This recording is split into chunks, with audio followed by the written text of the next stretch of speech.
Sometimes I think it's keyboard players become keyboard players because their mothers made them practice, you know, and stuff. I don't know. The guitar for me came out of rebellion more than anything else, I think, against, you know, the theory of piano and violin and all the rest of it and all that stuff.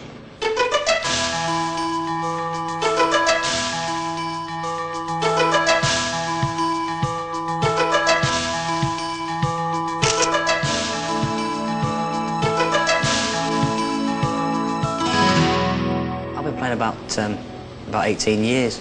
Started when a friend of my father's used to come around a lot, talk about J.J. Cale and Eric Clapton and borrowed all his records. Yeah. I think I've still got a few. And then my dad got me a Fender for my birthday once. And I was supposed to learn how to play classical gas, but I never got around to that because I got sidetracked into playing blues. And I don't regret that though. But you don't regret not learning fingerstyle guitar? Just well, I don't regret it, no, because it's got me to where I am now. But it's something that I'd like to get into a bit more. Right.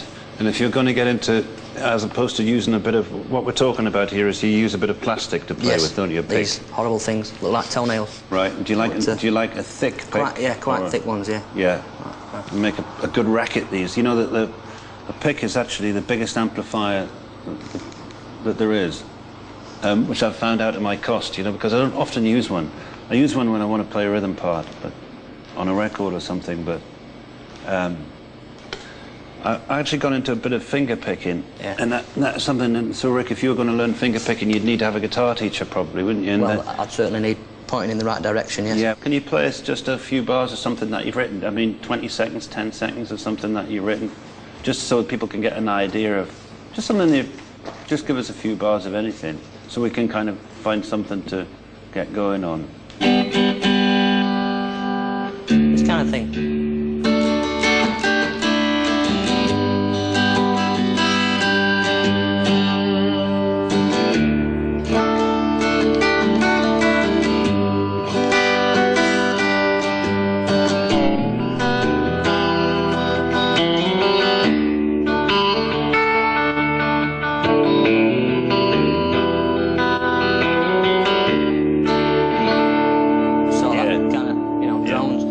It's really great that getting into that. Bottom E down, it's marvellous, isn't it?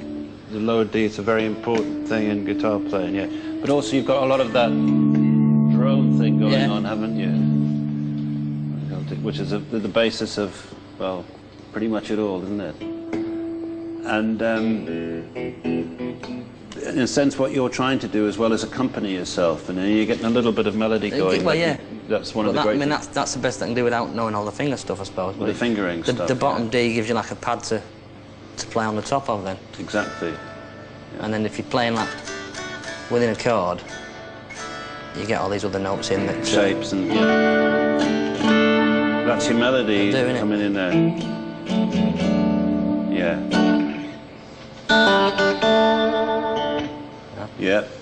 Can you just have a look at that vibrato there again?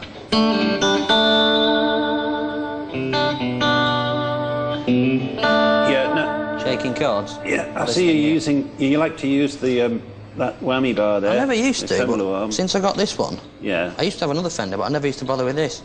And then when I got this one, I got into like shaking chords a bit. But I mean, there's no substitute really for shaking it with your left hand. You know, like making it ache, bending it up a bit.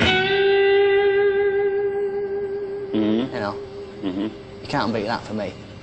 Can't beat that for you. Can't beat that for me. Yeah. I must have, you know, fallen asleep doing all that. You know, the art of falling asleep playing like that stuff, getting my bends and getting the vibrato at the end of the bend. Yeah. The only thing that you've got to watch for there is just that you're not going sharp. You know. Yeah. I mean, I think you were going up to a G there, weren't you? Right, yeah. Yeah.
Yeah, great.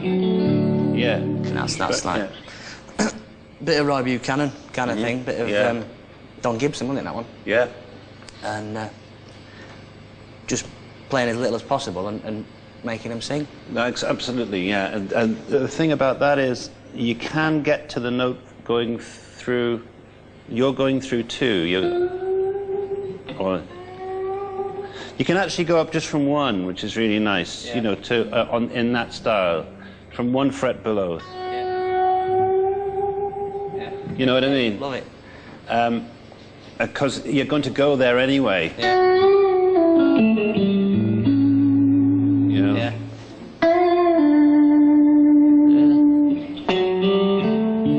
Or whatever you're doing. The only thing I would watch really is that never gets Too sharp. there, and then it just and that's a common thing. Yeah. And the other thing is that what a lot of players tend to do is they tend to get very excited. They play manic from the point one, you know. And it's a bit like when you hear a really great singer, you'll hear. You know, and I know when I was younger, I was just over trimming all the time, you know, and it's just a thing. It's just, you know. Nerves goes a lot of it as well. I don't know what it is. I mean, I think it's really in sheer enjoyment of doing it. You know, the guitarist in a lot of the game.